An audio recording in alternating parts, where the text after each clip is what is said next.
Napanood nyo ba yung NBA kanina? Siguro ito na yung pinaka-worst NBA game na nangyari sa kasaysayan ng NBA. Kasi dati 12 minutes maglalaro dalawang team lang sa East at West.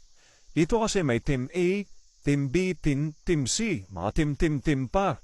So tapos ang gagawin nila sa format nila, 40 points lang. Unang makapanalo ng 40 points, mga puntos. Pasok na. Ang yung A, makakalaban ko na si B, tapos si C, tapos si D. Ang gulo, diba? Tapos Steph Curry na naman yung MVP. So hindi na katulad dati na 12 minutes kayo maglalaro. Tapos pagandahan ang galaw. Ngayon kasi, puro 3 points at ginawa.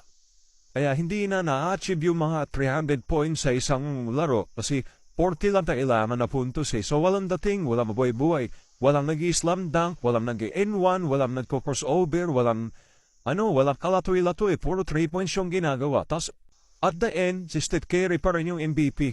So yung format ngayon ng NBA 2025, All-Star, walang takwenta-kwenta, walang mabuhay-buhay. Di ko alam kung bakit ganun na yung format nila. Sana ibalik yung dati na first quarter hanggang fourth quarter, tapos 12 minutes. Kasi, ang maganda kasi yun na ibibigay mo yung gusto mo kung ano yung mga galaw mo.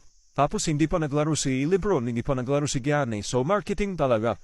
Okay naman yon, at least mabigyan ng pagkakataon yung mga ibang player na mapaglaro. Pero kung sa akin kasi, dapat ibalik nila yung format ng year 2000 na napakaganda. 12 minutes hanggat kaya mo maglaro, no? At ang lulupit ng mga galawan doon. Ngayon kasi na, marketing na lang, wala na kwenta-kwenta. Benta ng jersey, yan lang. Wala rin si Luka, by God.